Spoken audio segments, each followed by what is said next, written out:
Napapansin niyo rin ba ang mga tao sa paligid natin araw-araw na puno ng pag-asa at mga pangarap?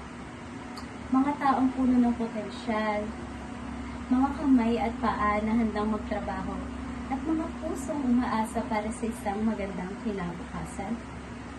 Sa mga taong iyan, gaano nga ba karami ang nakakaranas ng kahirapan, kawalan ng oportunidad, at pagkabigo na baabot ng kanilang mga pangarap? Ako si Andrea Nicole R. Villarian, at ang mga katanungang iyan ang siyang pag-uusapan natin ngayong araw. Ang edukasyon ay isa sa pinakamahalaga at dapat natin pagtuunan ng pansin sa ating buhay.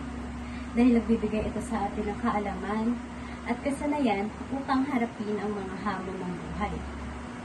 Ito'y parang isang susi na nagbubukas ng maraming oportunidad para sa lahat.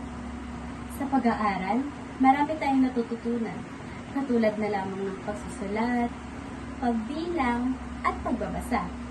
Ngunit higit pa riyan, natututunan din nating mag-isip ng kritikal, lumutas ng mga problema, at gumawa ng mga tamang desisyon.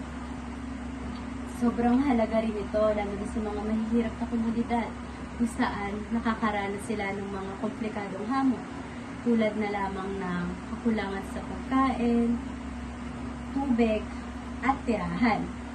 Kaya naman, naninindigan ako na dapat magkaroon tayo ng pantay-pantay na edukasyon para sa lahat.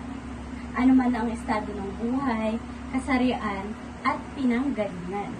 Ang bawat isa ay may karapatang magkaroon ng dekalidad na edukasyon. Dahil naniniwala ko na sa pamamagitan ng edukasyon at pagsisikap, mababawasan na ang kahirapan at makakamit natin ang isang magandang kinabukasan.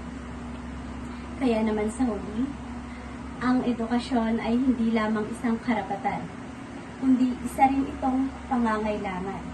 Ito ang susi para sa isang magandang kinabukasan at pag-ahon mula sa kahirapan.